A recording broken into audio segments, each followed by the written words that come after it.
Olá, vamos mergulhar hoje nos segredos de uma das civilizações mais impressionantes e influentes que o mundo já viu.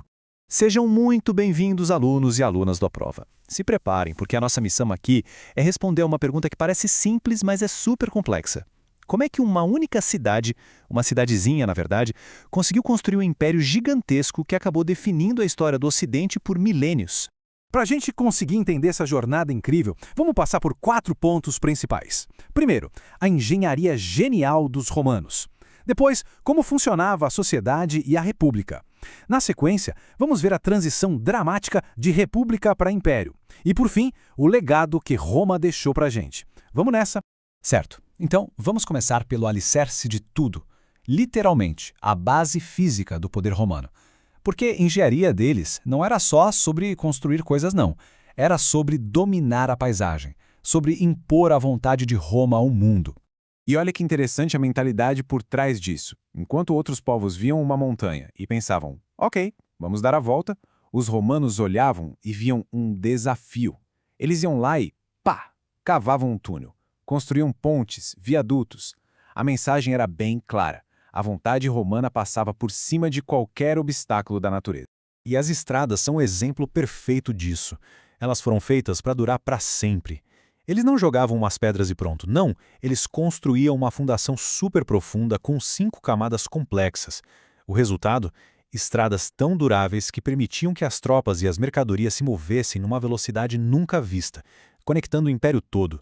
É tão impressionante que algumas dessas estradas estão aí, firmes e fortes até hoje. Agora vamos pegar essa mesma mentalidade e aplicar na arquitetura. O Coliseu. Gente, o Coliseu não é só um estádio. É uma obra-prima da engenharia romana, uma construção que juntou funcionalidade, uma escala absurda e arte de um jeito que o mundo antigo nunca tinha visto. Pensem bem nesse número, 50 mil pessoas. Isso é mais do que muito estádio moderno por aí. E o mais genial é que os romanos projetaram um sistema de entradas, corredores e escadas que conseguia esvaziar essa multidão toda em poucos minutos. Foi uma verdadeira aula de logística, de como gerenciar pessoas numa escala monumental. E o segredo para essa grandiosidade toda estava em inovações brilhantes. O uso massivo de arcos distribuiu o peso, o que permitiu que o prédio subisse 4 andares. Eles usaram materiais mais leves nos andares de cima e ainda fizeram um design flexível para aguentar terremotos. E claro, tinha a maravilha que ficava escondida debaixo da arena. O hipogeu. Esse era, digamos, o coração tecnológico do Coliseu. Um labirinto subterrâneo de 2 andares, cheio de elevadores e contrapesos que faziam surgir do nada gladiadores, animais selvagens, cenários inteiros no meio da arena. Era a máquina de espetáculos mais sofisticada do mundo antigo. Imagina a surpresa do público. Mas quem eram as pessoas que construíram e que frequentavam essas maravilhas todas?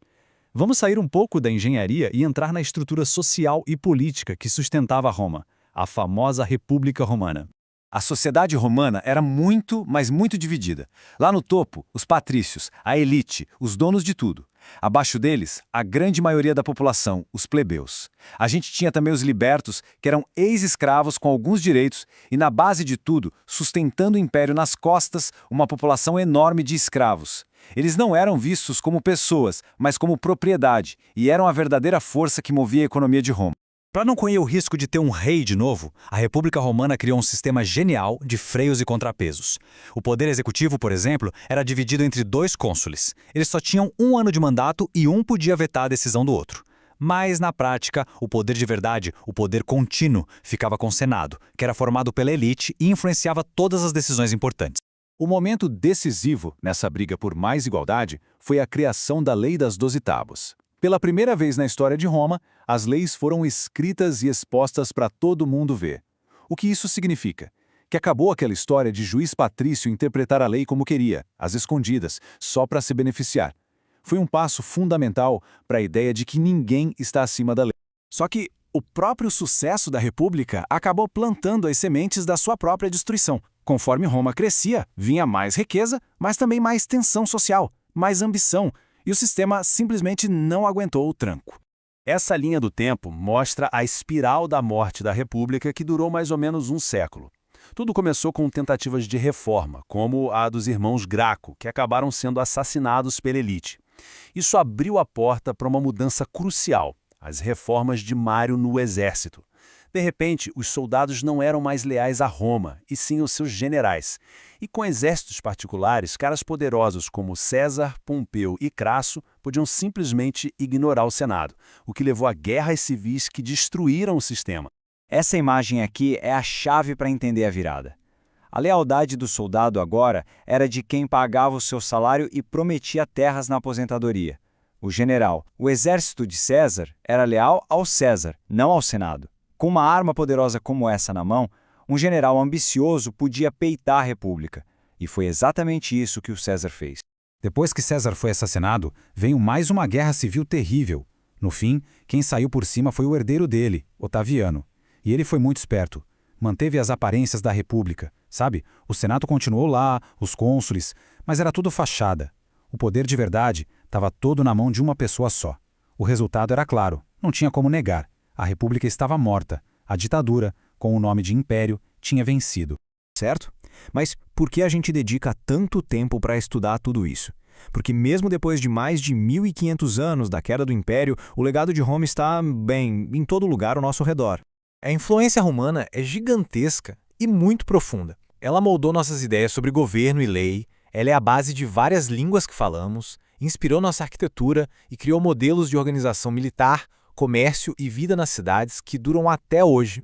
A ideia, por exemplo, de separar o poder do governo em partes diferentes, um poder que executa, um que faz as leis e um que julga, para que um controle o outro, isso vem direto do modelo da República Romana. É um conceito básico em muitas democracias de hoje em dia. E a língua que a gente está usando agora mesmo?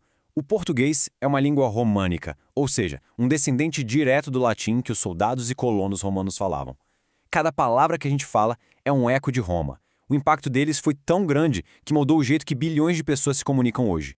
Então a pergunta que fica é essa. Quando a gente vê um arco numa construção, quando usamos palavras como Senado ou República, ou quando pensamos sobre os direitos de um cidadão perante a lei, a gente está vendo os ecos de Roma. Olhem ao redor. Quantas Romas é possível enxergar no nosso dia a dia? Fica aí a reflexão. Espero que esta nossa conversa tenha ajudado a iluminar um pouco a história e o legado dessa civilização incrível. Bons estudos! Aprova Audiocursos. O futuro dos estudos chegou e você já pode ouvir.